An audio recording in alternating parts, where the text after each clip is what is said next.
Note कीजिए, आप जियो phone repairing सीखोगे या फिर कंप्लीटली एक स्मार्टफोन रिपेयरिंग सीखोगे।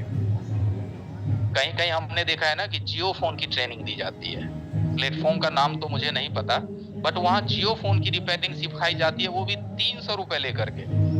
300 रुपए दीजिए और जियो फोन का ट्रेनिंग कीजिए। 150 रुपए दीजिए, जियो फोन का ट्रेनिंग कीजिए। नहीं है जिसके अंदर जो है आपको सीपीयू देखने को नहीं मिलेगा, ईएमएमसी देखने को नहीं मिलेगा, पावर देखने को नहीं मिलेगा। आप में से किसी के मन में होगा sir CPU MMC power in सब की पहचान क्या है।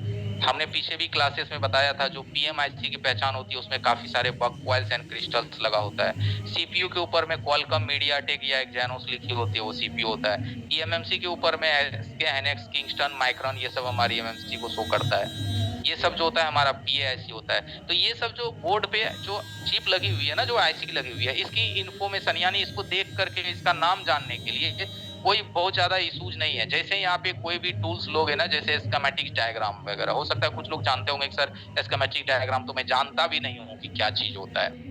ठीक है, स्कीमेटिक्स डायग्राम आपके मोबाइल रिपेयरिंग का सबसे पहला पड़ाव है। जब तक आप ये चीज नहीं रखोगे अपने साथ में, तो कहता है ना कि जब तक हमारे पास कोई इंस्ट्रक्टर नहीं हो, यानी कि गाइडलाइन नहीं हो कि कहाँ से क्या चीज हमारी जाती है, कैसे जाती है, तो हम कैसे उन चीजों को करेंगे। तो यही है कि गाइडलाइन, वो हमारा सर्किट्स का जो मेन गाइडलाइन है, वो आपका स्कीमेटिक टूल है। एक चीज आप में से कुछ लोग सोचते होंगे कि सर आज स्कीमेटिक्स है, कल तो स्कीमेटिक्स नहीं था, तो कल कैसे रिपेयरिंग होता था।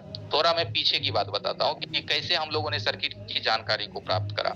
पहले देखो ऑफलाइन में सारी चीजें आती थी। यहाँ से मैं कुछ चीजें आपको दिखाता हूँ।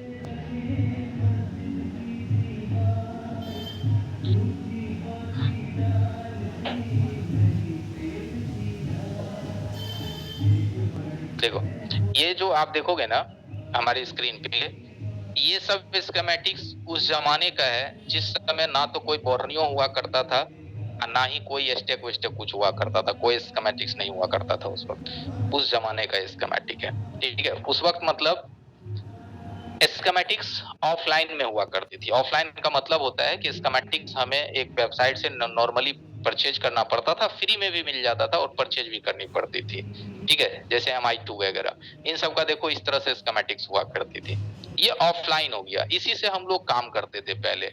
लेकिन पहले भी स्कीमेटिक्स की जरूरत पड़ती थी, इसलिए जरूरत पड़ती थी, ठीक है, होगा तो ये सब स्कीमेटिक्स जो है ना प्रैक्टिस के लिए, मैं जो हमारे पेड मेंबर अब आ गए हैं उन सबको मैं फ्री में दे दूंगा कि अगर आपके पास फिलहाल अभी बोर्नियो नहीं है प्रेजेंट में, क्योंकि अभी तुरंत बोर्नियो खरीदने के लिए आपको 24-2500 रुपए लगेंगे, तो फिलहाल प्रैक्टिस के लिए हम आपको ये चीज दे देंगे जो आप हमारे स्क्रीन पे देख रहे हैं। ये ऑफलाइन में स्कीमेटिक है, इसके लिए कोई इंटरनेट की जरूरत नहीं है, ये ऑफलाइन में आपके पीसी में खुलेगा और आप इससे सर्किट को डायग्नोस कर सकते हैं। ठीक है, इसमें जो जो मॉडल्स है दी गई है, इसमें हमारा MI भी है, बाकी हमारा मोटरोला भी है, ओप्पो भी है, सैमसंग भी है, बहुत कुछ है इसके अंदर।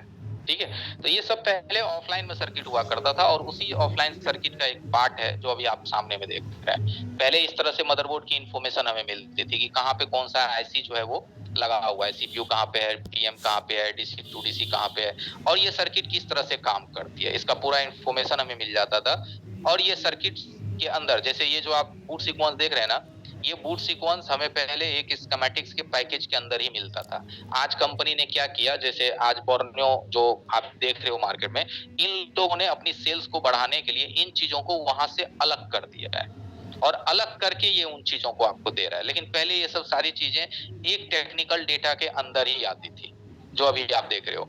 ये क्या है, ये बूट सीक्वेंस का एक हिस्सा है जो आप अपने स्क्रीन पे देख रहे हो। इससे हमें पता चलता है कि जैसे ही आप अपने ऑन ऑफ बटन को दबाते हैं तो आपके फोन में 1.8 वोल्ट बनती है और ये डेटा हमें यहाँ तक इंफॉर्मेशन देता है कि ये 1.8 आपके सर्किट में कहाँ पे बनती है।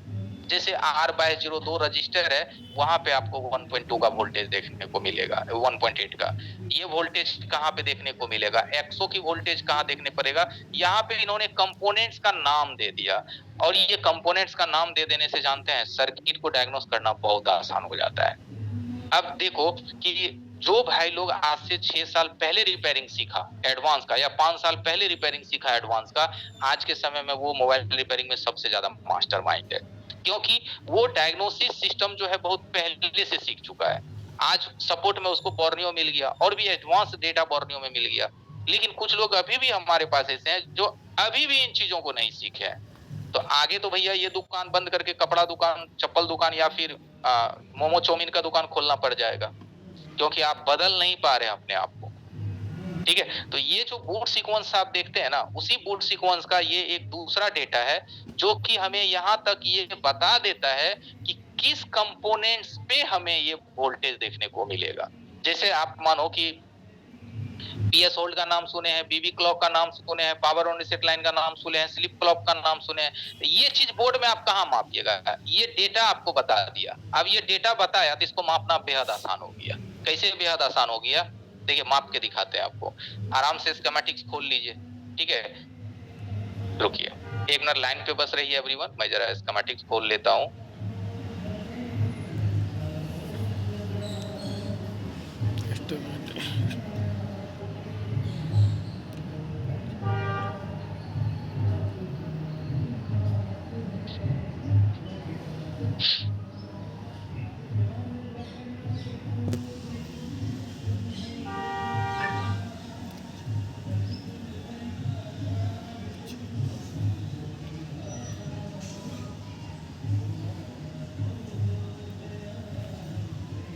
देखिए स्कीमेटिक्स में दो चीज हमेशा होती है, एक लेआउट और एक स्कीमेटिक्स। ये दो चीज अवश्य होनी ही चाहिए। ठीक है, ये आपका एक लेआउट है। लेआउट का मतलब होता है कि जो मदरबोर्ड का मेन हमारा डिजाइन है वही सिर्फ आपको यहाँ ब्लैक एंड व्हाइट पार्ट में दिखेगा। ये ब्लैक एंड व्हाइट में इसलिए दिखता है कि यहाँ पे कंपोनेंट्स की एक टेम्पोरली एड्रेस डली होती है, टेम्पोरली कोड डला होता है, उस कोड की माध्यम से हम इसे डिटेक्ट करते हैं। तो हमारे पास जो ये एक ट्रेसिंग वाली डेटा है, ठीक है, इसको ट्रेसिंग डेटा कहते हैं।